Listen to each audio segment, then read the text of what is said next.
All right, this video is going to walk you through how to solve a geometric style question where something is losing a percent.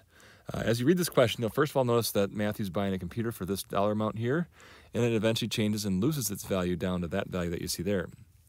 The fact that it's losing by a percent, that's your tip-off to tell you that it's going to be a geometric question. So this is geometric for this kind of question. Oops. And then from here, then it says write an equation that models the value of the computer. The two things you're going to need to find out are the multiplier and the starting value. So if we're going to try to figure those things out, we need to put them into a table. So we'll have our XY table start like this. We're going to need to leave room for the zero term. Now the zero term is where things start. So we're going to assume you're buying this computer for $2,700. And then it says 2 years later, the value is $2,138.67. So there. Now, if we're going to try to figure this problem out, we have to figure out what is the formula for finding out the multiplier.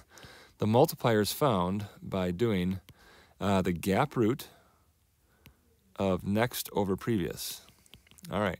Now, if you want to figure out where things go, let's figure out where we're going to put these numbers here next. This right here is going to be your next, and then the one above it is going to always be your previous.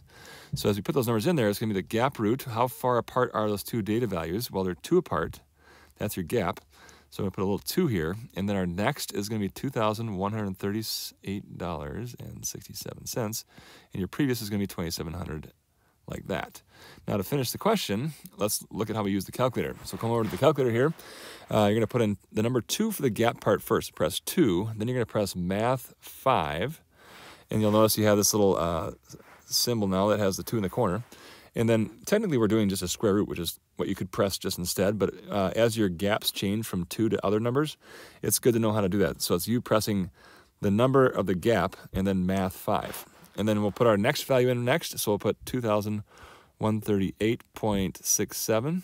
And then we're going to divide that by 2,700. Now as you press enter, we just figured out that our multiplier is going to be 0.89. So 0.89. Now the next step you have to do is figure out what is the zero value. But in this case, we don't have to work backwards to find it. We already have that.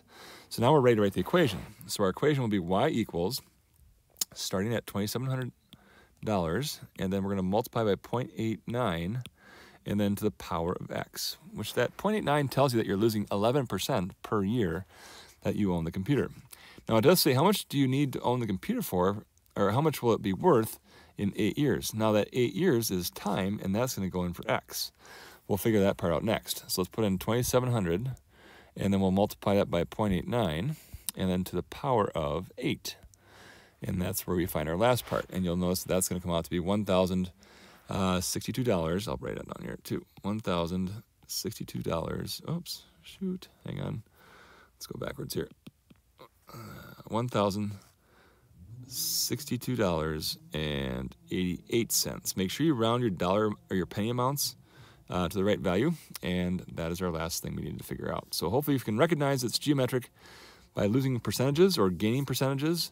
Multipliers and starting values need to be found next in order to find the equation using this formula that you see down here, and then lastly putting numbers into the formula to find answers about the question. Hope this video helps, and good luck.